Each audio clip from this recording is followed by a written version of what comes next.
Welcome back to Podcast Recovery, everyone. We are your hosts, David O. And Eric V. And today we're joined again by our very good friend, Valerie. How are you doing? I'm good. How are you? I'm doing very well. Eric is dying from the sinus outwards. Yeah, there's something going on. Dude, I'm telling you, I just had the worst sinus infection of my pod life. Thing that you're talking about. I'm telling you, which I used to take when I did drugs. I would take water and literally just snort water into my nose. I would just get a tissue and I'd make it wet and I'd just be like, and then you'd get all that shit out of there, Didn't no one ever do that? I'm really disgusted about how you just snorted into my ear. Yeah. It was horrible. You hear that? Yeah. Oh, God damn it. There's a lot of sinus stuff giving my over ear here. the hawk tour. Oh my God. I had to get that reference on the podcast because we missed all of June and that was very much our June bingo card. So Is that, anyway, moving on. Is that Yiddish? Did you not? Shut up. I'm just asking. Shut up. Where are you from, Val? Perry Hall. Perry Hall. Yeah. Yeah. First introduced to recovery? In 2016. And how much clean time do you have now? In 4 years. Perfect. All right, so the topic of our episode today is a little bit different. We are going to be talking about mental health issues, a very specific mental health issue. Can I ask a question first? A fun Absolutely question? not. Yeah, I'm going to ask the fun question first. So what's the difference between Perry Hall and White Marsh? That's a great question. I don't know. What's the difference between Perry Hall, White Marsh, Nottingham? You know what I mean? Yeah. They're all what's the difference between Essex and Dundalk? There's a big difference between Essex and Dundalk. Yeah, one has the shit plant and one doesn't, and nobody wants to claim That's the difference. Dundalk has claimed it. It's theirs. They know. No, they haven't. But Overley, I get the difference between Overley and Perry Hall. Yeah. There's a big difference, right? Yeah. Mike Rowe went to Overley. Huh? Mike Rowe? He went to Overley High School. Oh, really? Yeah. My family was supposed to go to Overley, and they all went to my cousins all went to different tech schools and stuff, or Calvert Hall and stuff, because Overley's bad. Yeah, because you're rich snobs. No, that's not true, David. How dare you? Okay, you're rich, just not snobs. Okay, that's true. I've always wondered, because Perry Hall's north, and then White Marsh is that, and White Marsh has them all, and Perry Hall doesn't. Is that the difference? I guess. Honestly, I don't really know. I grew up there, but I don't really know. Okay. I don't Stay the there. difference between. I went to the city and did drugs. Yeah. Okay, go ahead, David. Okay. That was my question. Okay, fantastic. Thanks for the diversion. Today we're talking about mental health, more specifically bipolar disorder, and how you catch it. How do you catch it? Like if it's a fucking cold. I meant how do you diagnose it? How you figure it out? All the ins and outs of not recovering from it per se, but managing it. I caught the mental health bug back in the early 1500s. Shut up. And I'm going to turn it over to Valerie. So, take it away. Okay. So I guess, I don't know. I've never really told my story out front, with the bipolar, which is what I'm really excited about. But, when I was a teenager, I kind of started noticing certain symptoms or behaviors that, and my doctor started noticing it as well. But there wasn't really a diagnosis until I was a year clean the first time. Mm-hmm. How old were you at that point? I was 20. Okay. Yeah, about 20. So, I'm exhibiting certain behaviors, I'm depressed, and then I'm manic, or I'm exhibiting manic, symptoms. And then it wasn't until, because I was so in the drugs and alcohol at that point that it was kind of hard to distinguish whether or not it was an actual diagnosis or whether it was just the drugs and alcohol. Mm-hmm. So I went back to my psychiatrist. It was around a year after I got clean this last for the first time, and she gave me the diagnosis. And when I was diagnosed, I was like, damn. But then I was like it felt like a sigh of relief, because I knew what I was struggling with on a daily basis, So from that point on, it's been a lot of, you know, medication. It's been a lot of therapy. It's been a lot of some psych ward stays, and you know, even in sobriety. So you know, and that's actually, so it's really interesting. Another one of my good friends. Yeah, in the last 2 weeks, I've 2 people have called me from psych wards.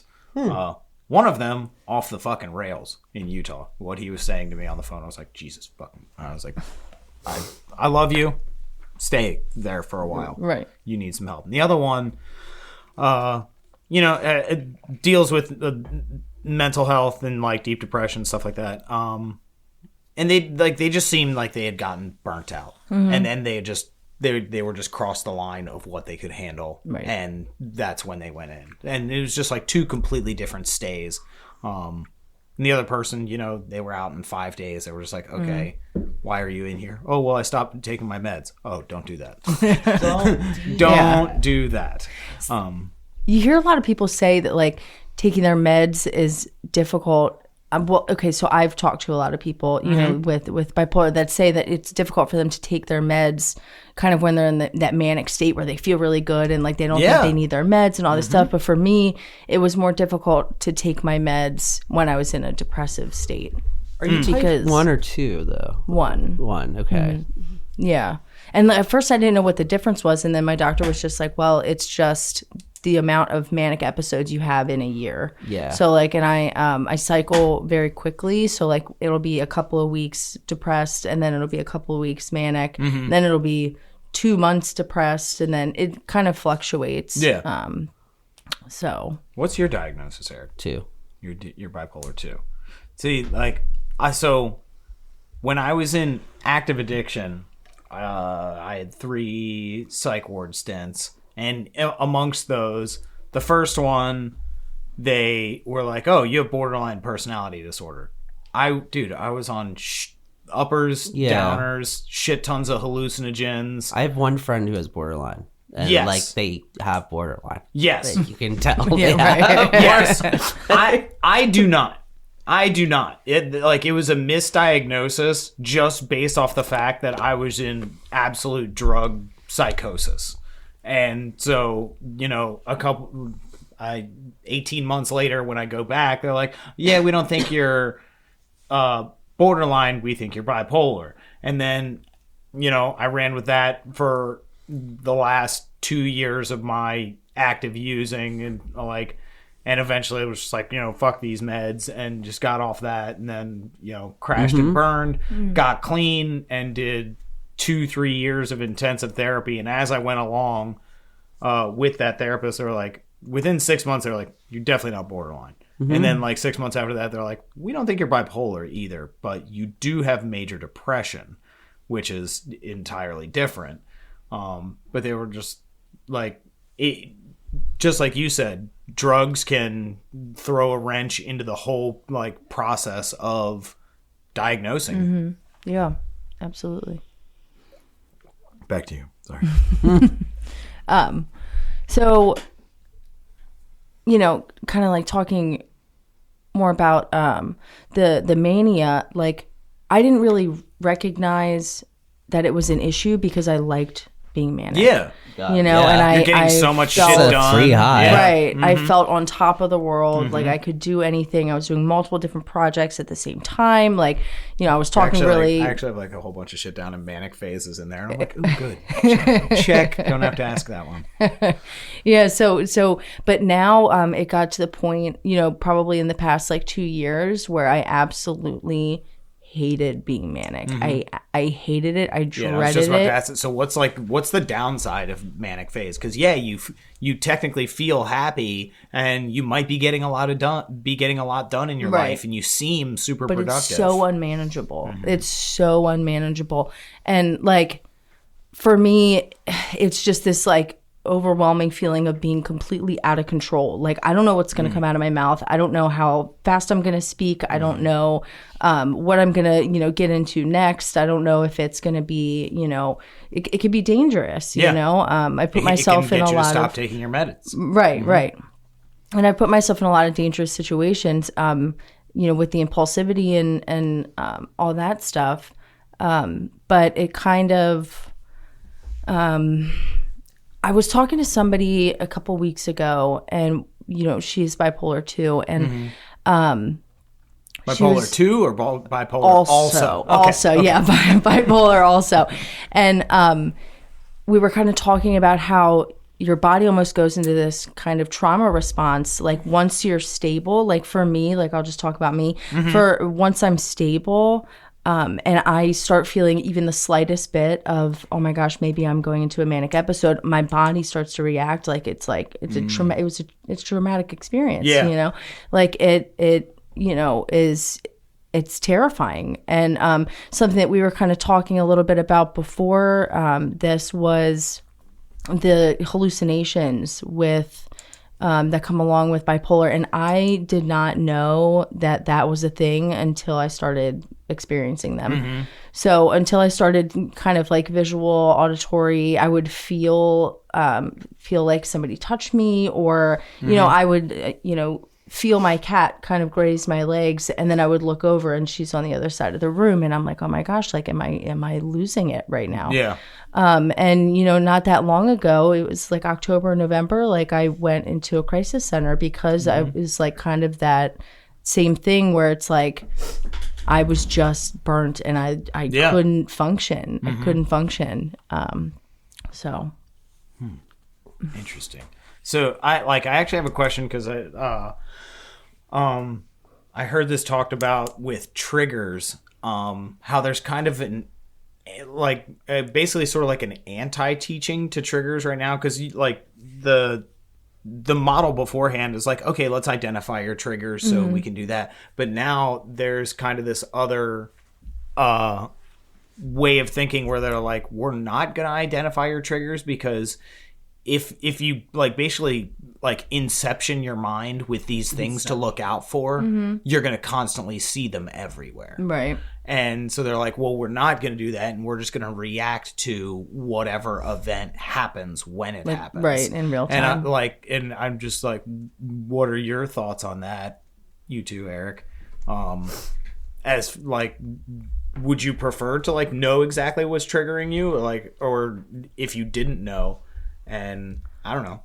So that makes me think of so triggers like with meds, like that.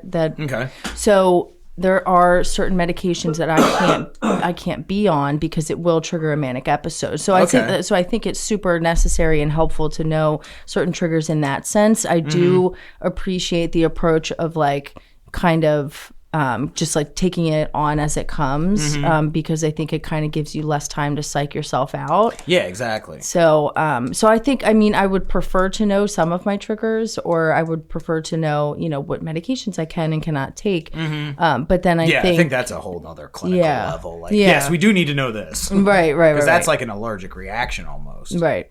Yeah. What about you, Eric? So what do you mean by triggers? I mean, Like what causes me to have like an outbreak or something? Yeah, or like...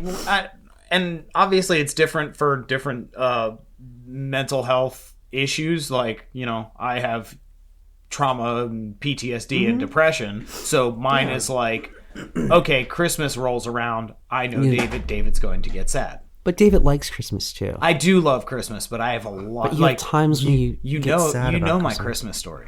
You have one of the saddest Christmas stories. It's a very sad Christmas story. I don't like Christmas very much either anymore.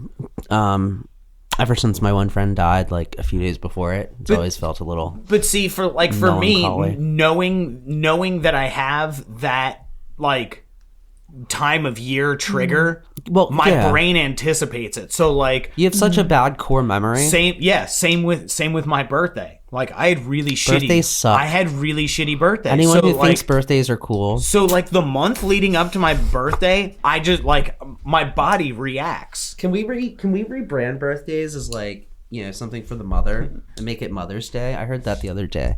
I thought it was a great idea. We could just call it just, one year closer to the grave or something. No. You make like one step closer to the grave. You make it more. Sounds you like a make metal birthdays band. more about the mom and less about the kids. Well, I do. Whenever I go to like one of my friends' birthday parties, I always say happy birthday to the mother because she did all the work that day. Yeah, the baby just fell out. I love that. Well, Yeah, you should say happy birthday to the mother. She carried the fucking thing for 9 months, 10 months, and did all the work on that day. Yeah. Like, Eric was just like, yeah, okay. Oh, let me snap some pictures. You could.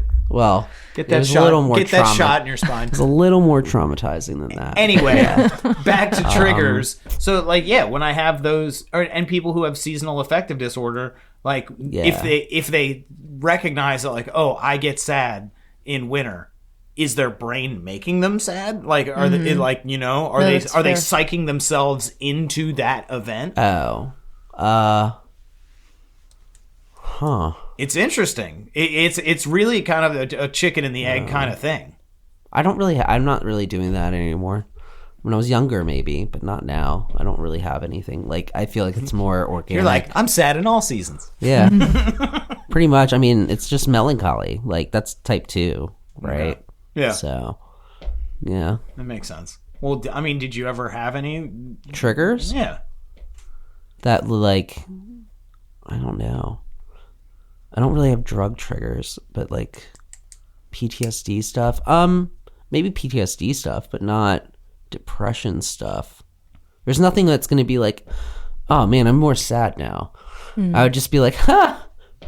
Yeah, you just and because that's a thing about like depression as well, is as far as like recognizing maybe a manic phase or a depressive phase, is sometimes you can't recognize it until you're already in the middle of it. And Absolutely. you're like, oh fuck, I've been depressed for a month. Right. Like, I thought I was like, you know, I was a little bit off, and then you like you follow the breadcrumbs backwards, and you're like, oh shit, I've been here for a while. Like, Yeah. and so that's it can be scary.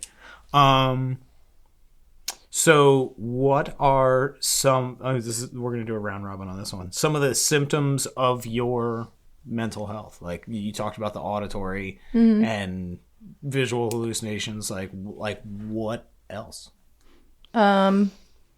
So with the depression comes, you know, super sad, hopeless, kind of. I don't take care of myself. I don't take care of anybody around. Like I just can't function. It's really difficult to get out of bed. It's just that like extreme sadness, irritability comes along with it. And I find that I get really irritable with both. So whether it's a depressive episode or a manic episode, I get really irritable with both of those things. But, you know, along with the way I kind of describe being manic is kind of like, I feel like a Mexican jumping bean on the inside, really, really fast. Like I feel like I'm jumping on the inside. I feel absolutely wired. I feel, you know, out of control. I feel, you know, jittery. I'm hyper.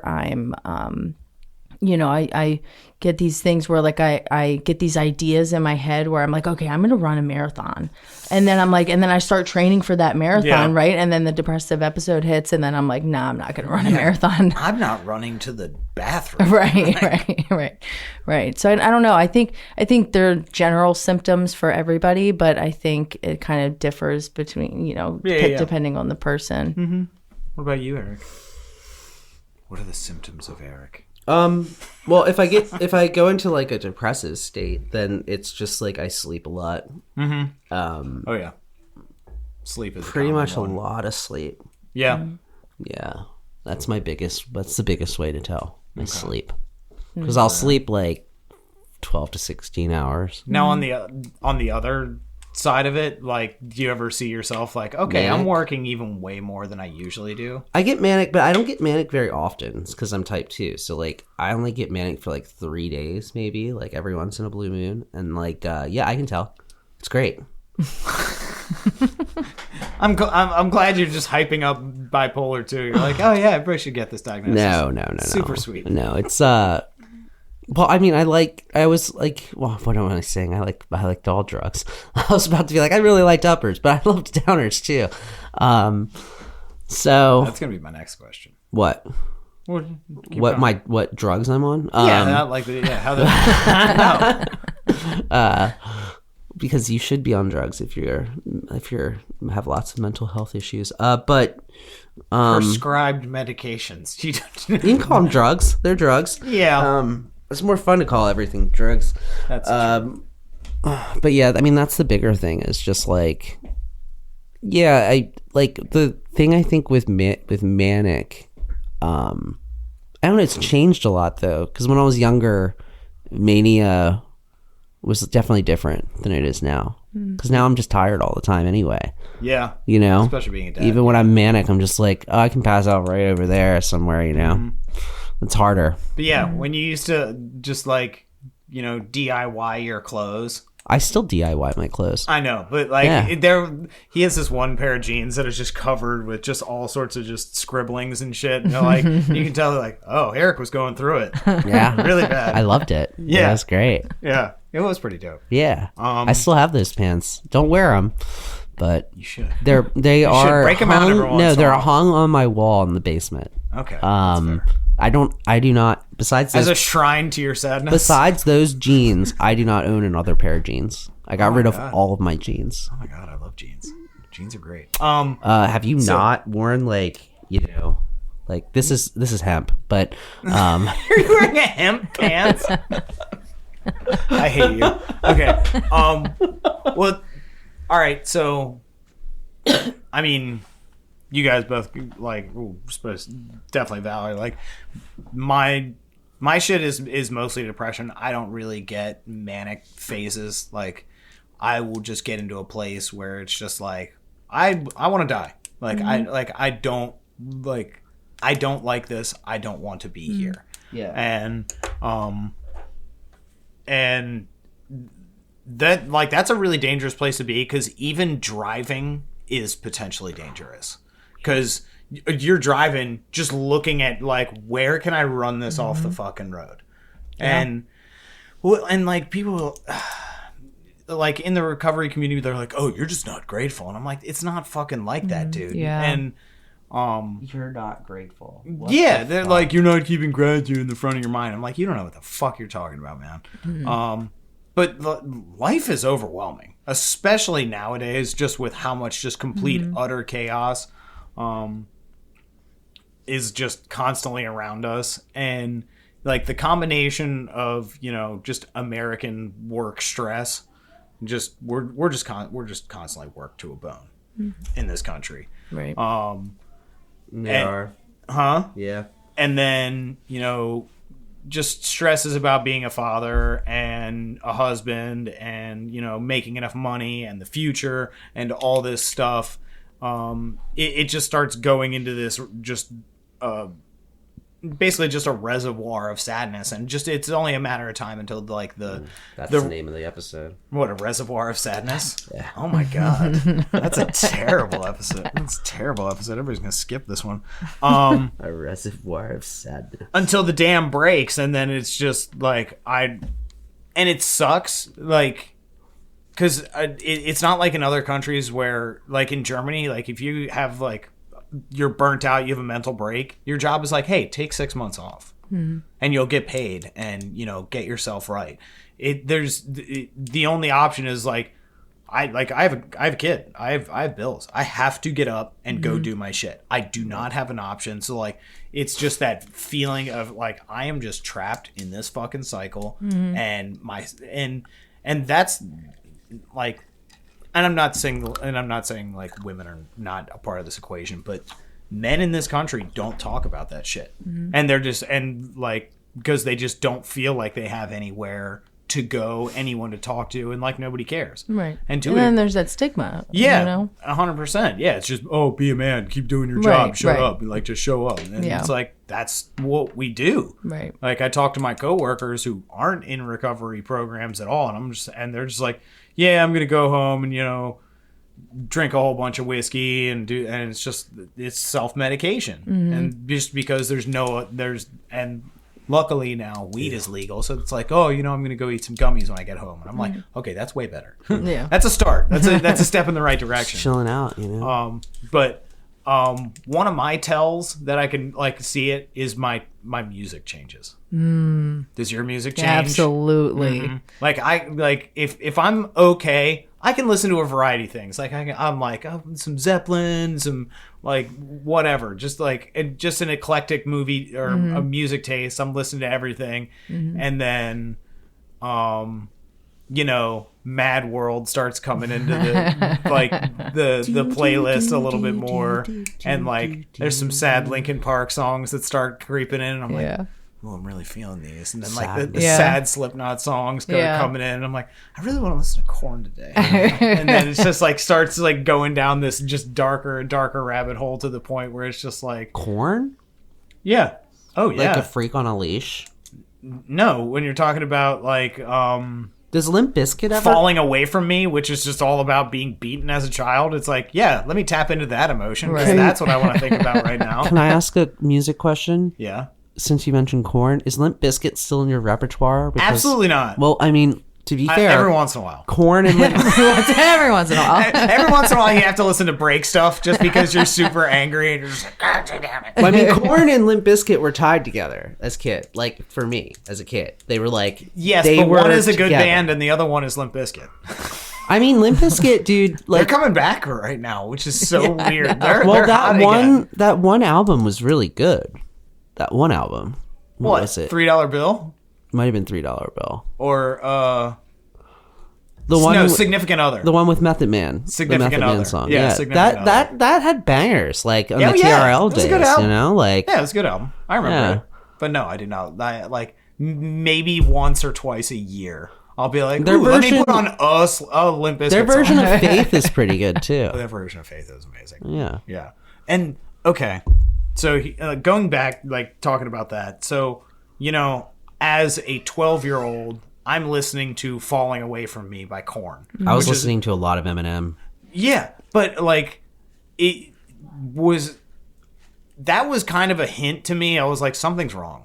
I was like, I'm identifying with these things that are really, like, dark. Yeah, these are really, like... Korn was really popular when we were 12. Yes. Was, like, absurdly... Like, Korn, Limp Bizkit, Blink-182... Like, absurdly popular at 12. But I'm saying... Because I bet you were listening to Blink just as much as you were listening to Korn. No, I was not a Blink fan. Blink was big. Like, all the small things and stuff. Like, you also had Americana with The Offspring, which was, like, pretty great at the same time. We're diverting from our point here. What? But, we're not talking about music from the late aughts we're talking, early aughts? No, we're taling about emotions tied to music. Okay, sorry about that. God damn it. But no, like, I'm identifying with these really, like, heavy, dark things.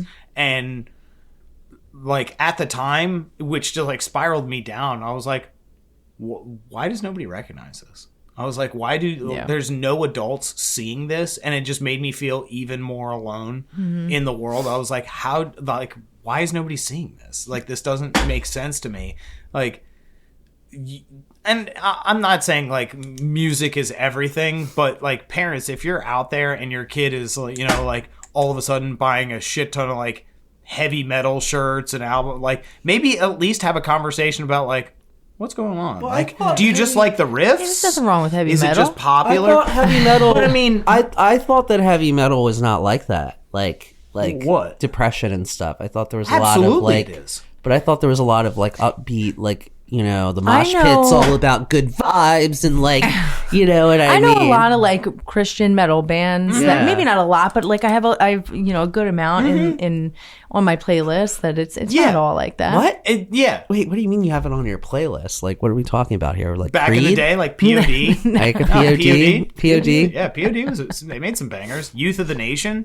I remember that. POD, what is it? What did that stand for again? Power of... Payable on Death. Payable on Death? Oh, Which I thought I it was don't really like... understand. But they're a Jesus band, right? Apparently. POD? I don't know. What was their most popular song? Youth of the Nation, probably. I don't remember that one. It's a good song. Anyway, what were we just talking about? Fuck. We were talking about Christian rock bands.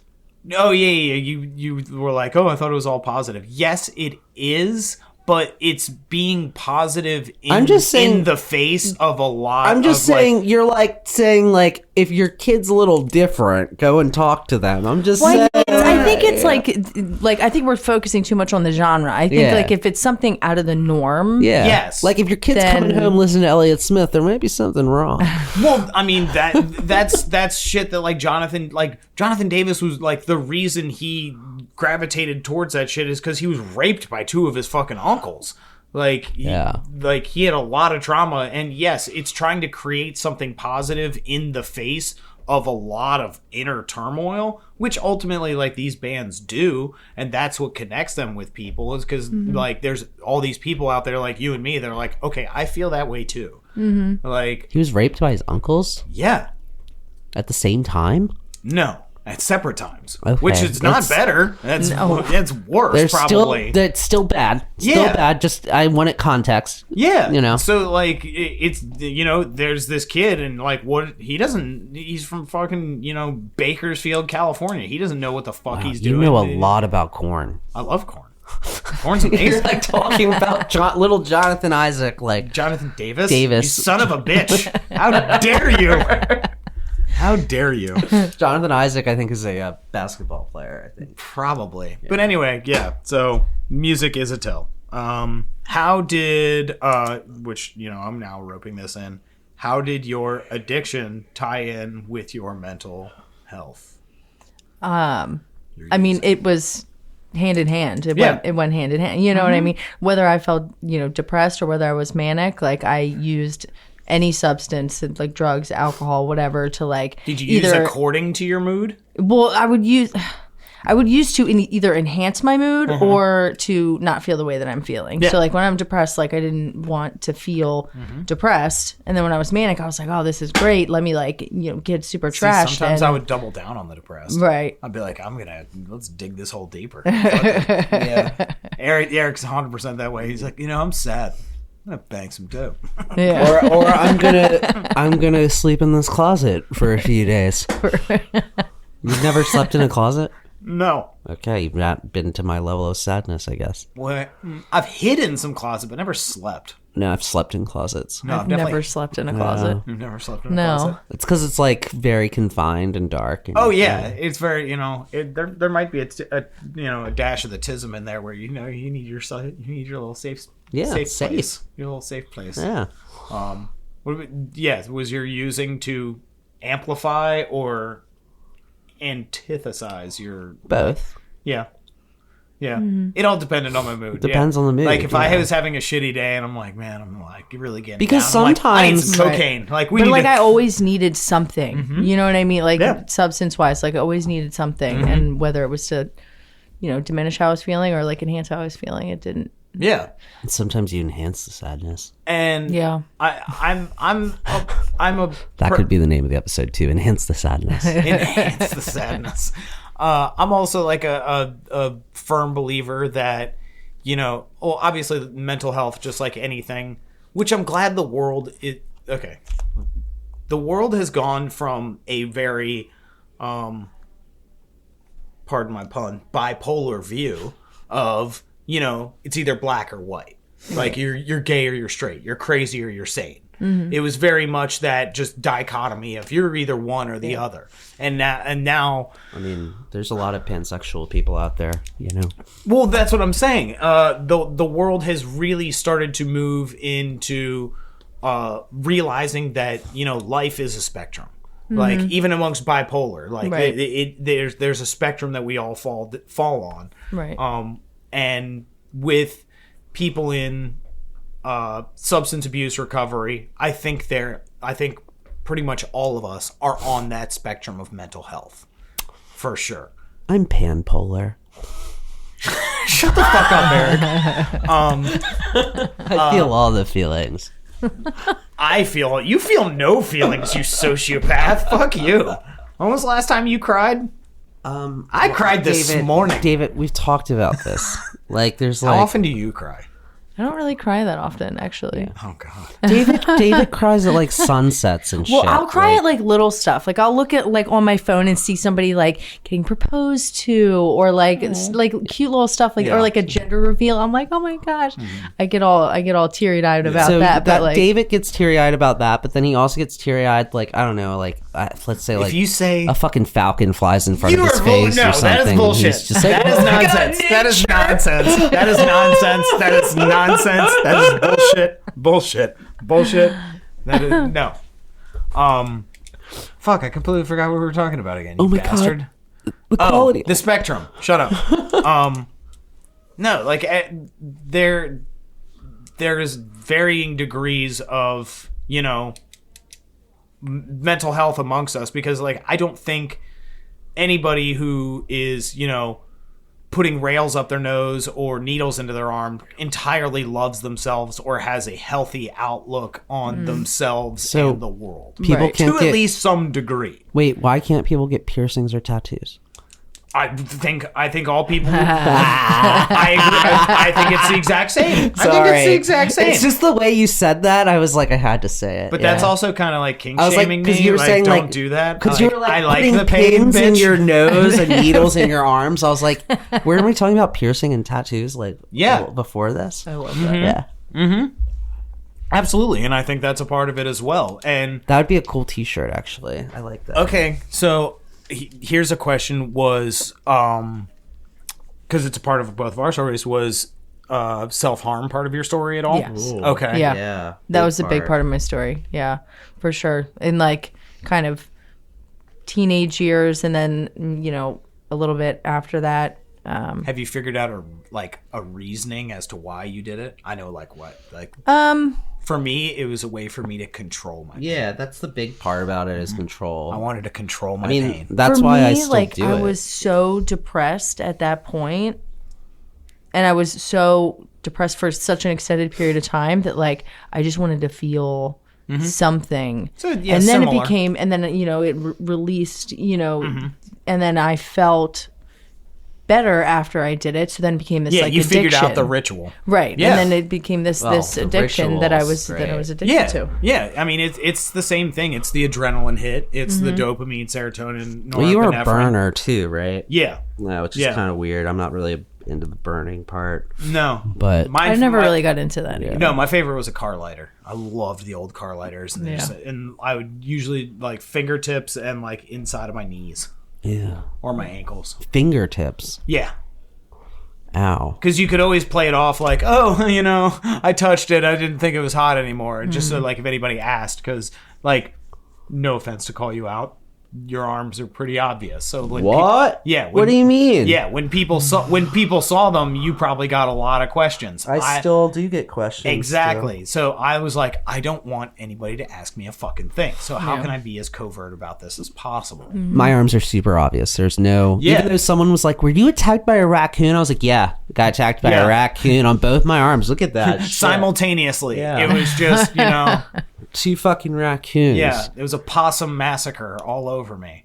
I think the hard one is picking now for me. That's the one I really struggle with. My grandmother's my grandmother was always she is a picker still. Like I'll be like, Grandma, stop picking your fucking legs. And she always has like scabs all over her. But it's hard. Like that's the hard one is picking right now. Because like I can like not cut myself. Like it's easy.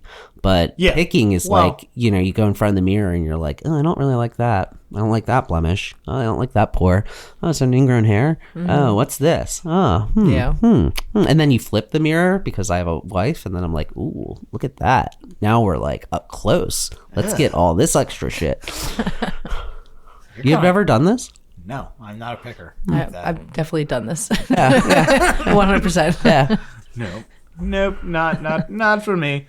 What else? Do you have any topics you want to bring up? Any of you?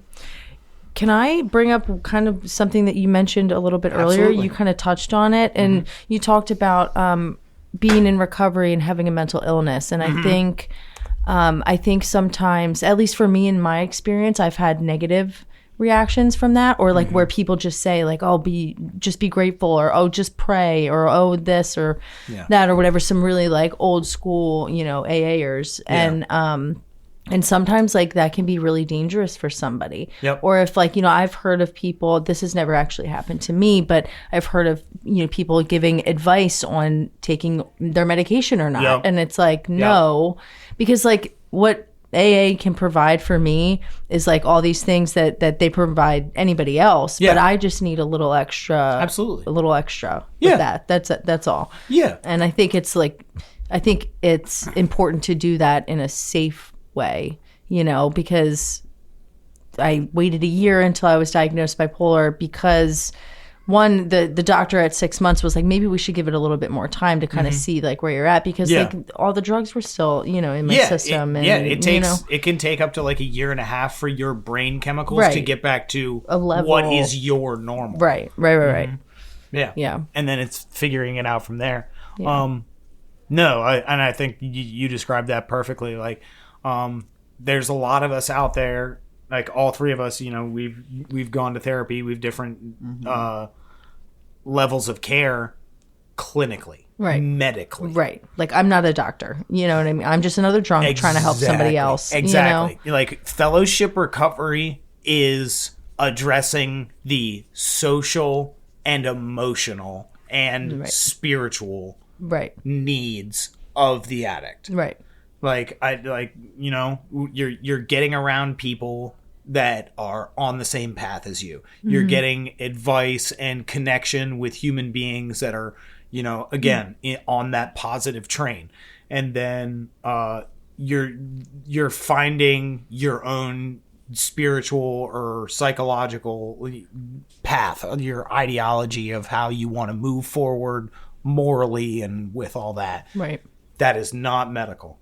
That is not medical. That is not clinical. And a lot of the old heads don't recognize that. I mean, Eric and I, we've talked about that. They also grew up in such a different time. Exactly. You know what I mean? Boomers and Gen X are a completely different fucking breed than us. And they, like, I've even had people say, like, you know, oh, your sponsor should be able to take care of that. And I'm like, no, my sponsor can't take care of my core, fucking mental health issues. Like, it's not. They're like, well, wasn't it caused? No, it wasn't caused by drugs. No, it wasn't. I'm sorry. These were, like, not things that were caused by drugs. Like, they were caused by, like, you know, life. Like, I don't know. Like, that makes me so mad, dude, when that it makes me so angry. Your sponsor is probably not going to write you a script for a gabapentin. Well, and they probably not going to happen. They don't know either. No, like, and they shouldn't. They shouldn't have to know. They're not fucking. We're not fucking doctors. It's the same as, like, even though you and I have talked about this, where there is, like, parts of recovery that, like, this is part of recovery, you have to take care of it. Like, even with work, you, like, working is part of, like, being better. Like, but you don't go to your sponsor to get a job. Like, you know, you go to, like, a professional to help you, like a recruiter or whatever. My sponsor's really, really good with that. She's like, you know, I can give you my experience, or I've had a similar experience in the past, but, like, that's all I can give you. Like, you know, I'm not a doctor, I'm not your therapist, I'm not this, but, like, I'm here for you, you know? And I think that's, like, a tough balance for some people. And, like, that brings up 2 points. Like, first one, you know, I talked about at the midnight meeting last night, is I know 3 people that died clean because of suicide. So mental health is very fucking real. Really? Ew. Victoria. She was a suicide? Yeah. I thought she was an OD. No. Oh. Yeah. I thought she was an OD. No. Just, that's sad. No. And what was his fucking name? 2 dudes. I can't remember. 2 dudes. Christian was one of them, and I can't remember the third. I didn't know that about Victoria. Was it through drugs, or was it a different way? A different way. Ugh. Yeah. I'll ask after. Yeah. Anyway, so staying clean is absolutely great, but if you're not doing the clinical medical end of it as well, you can still die.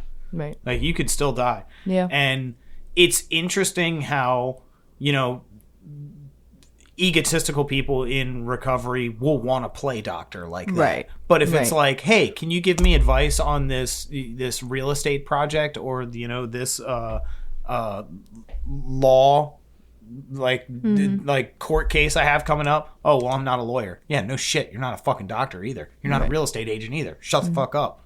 Like, if you stay in your own lane. Well, that's the whole Suboxone thing we talk about all the time, with like where they're shoving people out the door to die yeah. because they're they can't handle it. So different, same ballpark. We had a guy in my home group years ago who had. Are you talking about Josh? Or are you talking? No, not Josh. You're talking about Yes. Jimmer's cousin. Yes. Yeah. He had epilepsy, and the medication he was given by his doctor to treat his epilepsy was Suboxone. Which is a clinical way. Which is a It's clinical way to Okay. that is actually an epilepsy medication. Okay. And so he was about to celebrate a year. Dude and had bad epilepsy too, dude. He had like really for, bad epilepsy. Like since Really? high Yes. school. Yeah, Like I really bad remember epilepsy. like watching I remember picking up Yeah. Oxy from his cousin one time Yeah. and like he had a seizure. Yeah, grand mal seizures. Yeah. Legit. And people in Narcotics Anonymous boycotted his anniversary because they were like, he's on Suboxone. And I'm like, for a complete outside issue. So how's that different from being on any other type of Exactly. anti-seizure That's the problem. medication? Exactly. Yeah. It infuriated me. Yeah. It Well, and infuriated he left. me. And he left. He has never come back to NA since. Wow. Wow. Yeah. That's super dangerous. That's super fucking dangerous. That's like yep, your opinions you're can fucking fucking with kill somebody's people. life. you Rachel know? left because of she was on Suboxone and she died. Yep. She's not coming back. Yep. She's dead. Yeah. Yeah. Opinions fucking kill people. Yeah. All right. What? I love your hat, David. I just have to say I that really it love might this be hat, your too. best hat. It is right now. Right now, it is my best hat. I love this hat very much. So comically, do you guys know who Taylor Tomlinson is? I love Taylor Tomlinson. She's fantastic. She has bipolar as well. Uh-huh. And she has a tremendous analogy. Arm floaties. Her arm floaties. Yes. So your medications are your arm floaties. Right. Like, we're all going to the pool. Some people need arm floaties. Right. And that's okay. Just make sure you take your arm floaties. Right. And because if you don't, like, I'm using Michael, and it's like, no, you're drowning Michael, Right. Like, to keep you up. Like, Right, you need to right. take this because it's your responsibility. way of looking And at I it. love how she touches on people judging. And then she's like, well, those people don't give a fuck if you live or die. So maybe fuck those people. Yeah, maybe fuck those people a little bit. Yeah, It's like, yeah, she's amazing. They're just judging on how you look, so fuck them. Yeah, right. I Like, love or that you need arm floaties. Like some people just need arm floaties. I 100% need arm floaties. And when Yeah. I heard that analogy, I was like, this is amazing. Yes, you are fucking.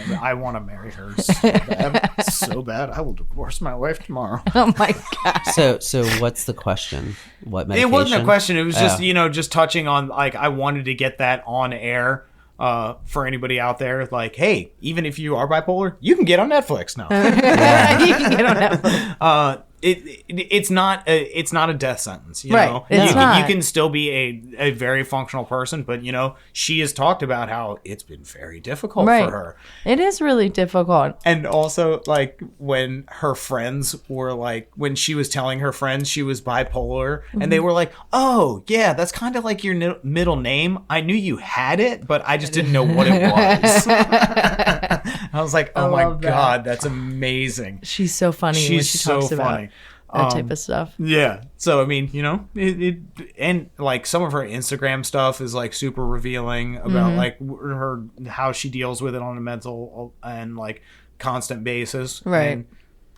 And that's part of it as well. Like, somebody so famous right now Right. is just breaking that whole stigma Yeah. of, hey, like, we're out here and we're doing Right. big things, and life is still difficult, but we can get through it Right. with our arm floaties. Absolutely. Yes. Yeah, that's fantastic. I love the arm floaties. I love that. It took me a while to get my arm floaties, though. It's been quite a Yeah. quite a ride, you know.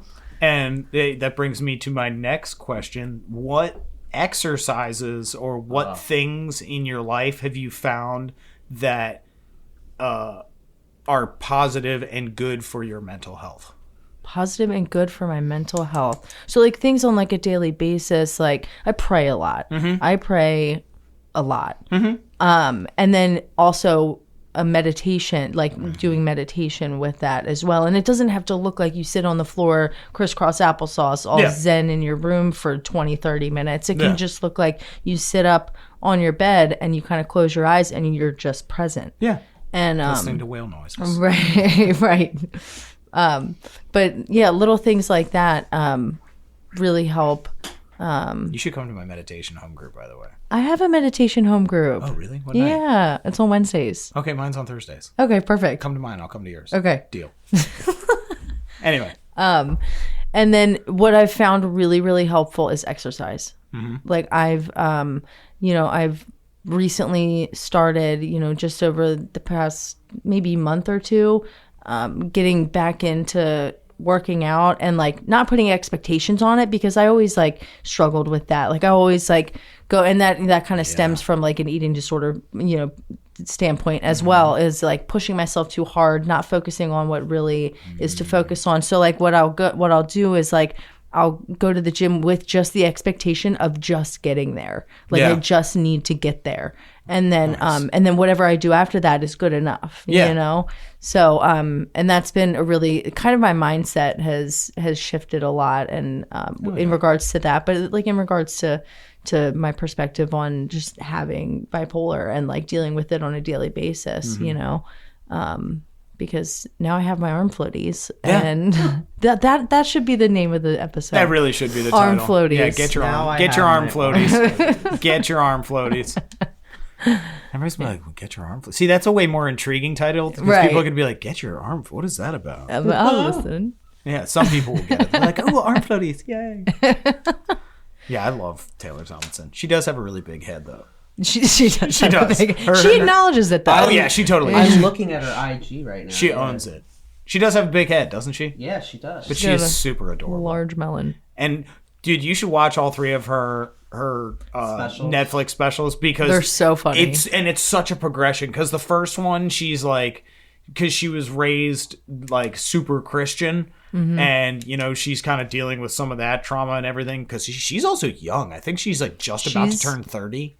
She's my age. She's like 27 or 28. Yeah. Like she's that. very young. Yeah, her first. Actually, I think she's a year older than me. Yeah, I don't.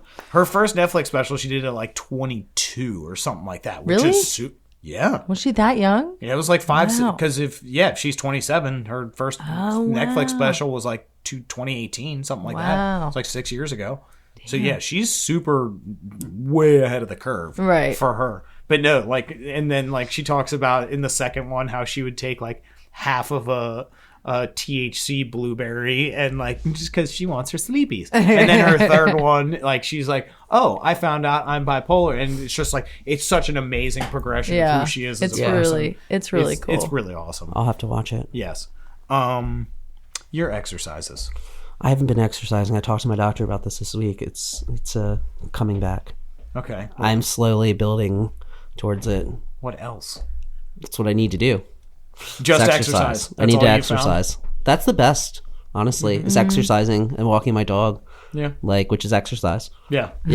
I think those are at least what affects my mood the best is exercise. Yeah. Absolutely. I'm happier. I'm more awake.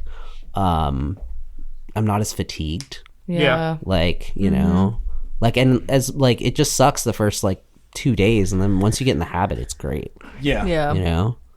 But I've also been trying not to beat myself up for if I don't get to the gym, I'll just walk around the neighborhood. And yeah. There's other ways to exercise, right? Just do something, right? Yeah. Exercise for me. Meditation has just continuously meditation's great. It can just be hard to get in the mood to do it. Especially with certain days. I want to go to your home group, and then I'm like, fuck, it's 8:00 on a Thursday. I forgot. Yeah. It's 7:00 on a Thursday. I know, but I'm saying it's 8. Oh yeah, I forgot. You're like, oh shit. Yes. So I'm actually the meditation picker now, and I've been picking some really good shit. Not to toot my own horn. Toot, motherfucker. So I, unlike, so the previous meditation pickers are always like, they're always kind of picking the same shit, like, It's body meditation. scans, chakra, breath work, and I'm like, we're gonna do some shadow work, motherfucker.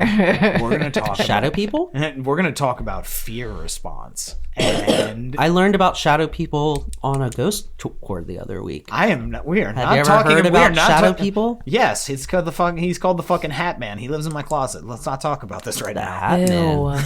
That sounds awful. No. What, we're not in a safe that your space now? uncle? And we're fucking judging me Was now? that Jonathan Isaac's uncle? We're judging the fucking Hat Man? Is this what's happening right now? Was that Jonathan Davis's uncle? you. The Hat Man? Oh, God. I don't know. Is that awful? I don't know. Did I That go is too terrible. far? I went too That is far. terrible. I went too far. But no, like I've really gone into like shadow work meditation, which it can get intense. I don't know what that means. So what's the difference between shadow and like regular meditation? So, basically, a shadow work meditation really, it really makes you focus your mind on like a past trauma.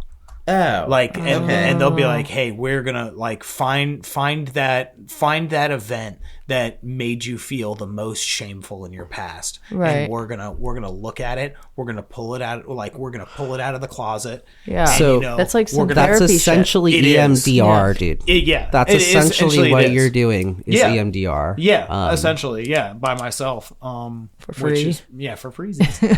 Yeah. On YouTube.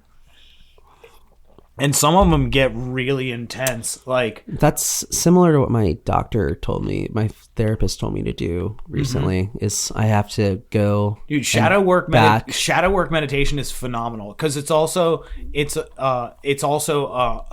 emotional identification. So learning to look at your fear and your anxiety and your stress and your sadness and basically learn to greet them like a friend. Be like, okay, sadness, I see you. You're here right now, and you can sit for a little while, but then you have to leave. Right. Like, you can't stay here. Right. Like, I recognize you, Not gonna and pay like, attention to you. yeah, we're gonna be in this moment and let it be what it is.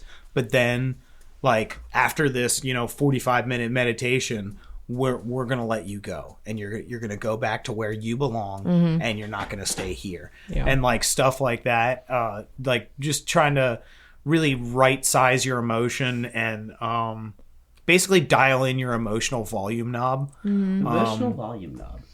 Yeah.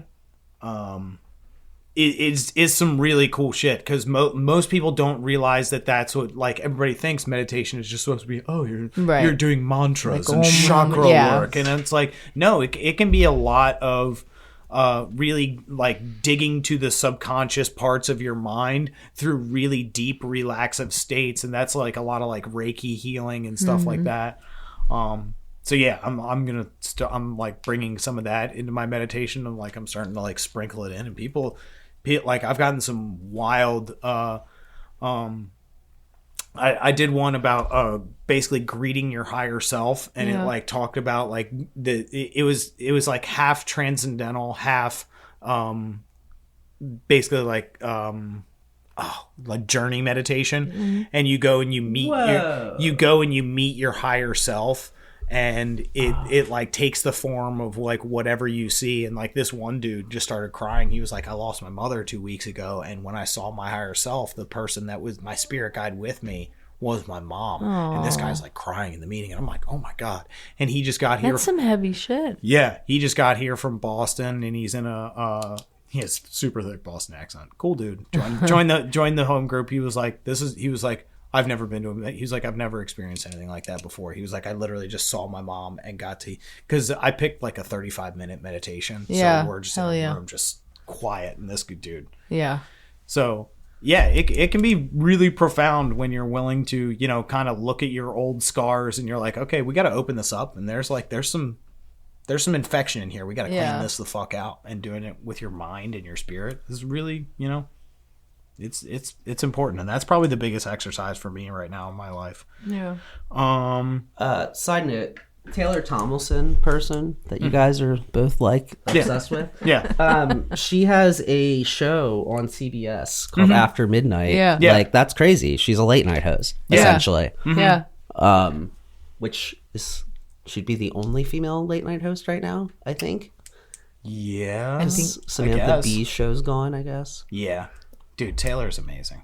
That's amazing. That's like Yeah, for her, she's like our age. to have a late night show is like absurd because that's there's only like 8 of those. Yeah, she's a killer, dude. She is amazing. So I want to see her so bad. yeah, See her live. she was just here last year. Was she? Yeah, her last special was filmed in DC. No shit. Yeah, I wanted to go see it, but she know was that. here for 2 or 3 nights. Dude, minimum ticket prices were like $250. Yeah. I couldn't afford Oh, it. I bet. Yeah. I've seen Elijah Schlesinger twice though. And Nice. she's awesome. Nice.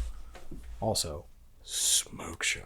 Good Lord. Anyway, all right. I am out of topics. Does anybody else have anything they want to bring up? I just think if you're struggling, if anybody is struggling, to not to give up hope and to constantly reach out to people, you know, whether it's family, friends, doctors, and I think it's also super important to keep your, you know, recovery, if you're in recovery, your recovery separate from your outside help, but at the same time they all need to work together as well. I But think finding a sponsor who can like is aligned with you too, right? Like and aligned with like outside issues. Yeah. Yeah. Find the right people. And the right social group, Right. too, because you can have Yeah. friends that are, you know, what it used to call them, NA Nazis, Yeah. right? Like, you know, I don't know, do they still exist now, NA Nazis? Oh, yeah. Are they Yeah, still a exist. thing? Yeah, they Okay. exist. I'm just making sure things don't change. Yeah. Yeah. You know, in keeping with the round robin of advice, anybody out there listening, struggling, you're not broken. You're not broken and you're not alone. I know it might seem that way, it might feel that way, but also you're not going to feel like this forever. Like this will pass. It might be an hour, it might be a day, it might be a week, it might be a year. Yeah. And it's going to be some hard work to get to the other side of that, but it is doable and you're loved, and, you know, just hold on a little bit longer and, you know, help find your arm floaties. You know, you're treading water right now, and you haven't learned to swim quite yet. It's exhausting. It is very treading water is very exhausting. It's exhausting. But arm floaties help. All right, everybody. Thank you, Valerie. Thank you for joining us once Yes. again. Yay! Great job. Yeah, that was a fantastic episode. I love that. Everybody, thank you for joining us once again. Go to all of our social media outlets. Buy some shirts. Buy some shirts. Yeah, we have merch. Buy some socks. Buy a candle. I wore socks. I wore the socks last I night. still want to buy a podcast recovery candle to see what it smells like. I want to buy the doormat I eventually. hope. Part of me. Doormat? Yeah, Yeah, it we have says it's what's it say? Sit down, shut up, and Listen to the message. which I need to get for our home group. That's That'd be so funny. amazing. Sit down, shut up, and Listen to the message. That's fucking great. I love that. But also, wouldn't it be hilarious if like the candle just smelled like a different drug? Like, do I smell weed. Are you somebody smoking crack? I know crack would be the best one. Is Crack crack- would be is the a best crack one. candle? Oh Crack my would god! be so crack good. What are you candle. doing? Is somebody getting wet in here? What the What fuck? the fuck? Is this Love Boat? What is happening in this fucking apartment? Who's getting wet? No. Anyway, yes, go buy some socks, candles, doormats, whatever. Most importantly, wait, no, hold on. No, not there yet. Go to our Patreon. Please send us, you know, some shekels because we are self-supporting, need help keeping the mics on. And anyway, yes, our social media outlets, Instagram, YouTube, Facebook. Everything but TikTok. Everything but TikTok. Yeah. But yeah, I gotta do that. Yeah. I know. Oh God, he's writing down TikTok. God damn it. Anyway, everybody out there, most importantly, Eric, if you'll help me. Stay safe and stay clean.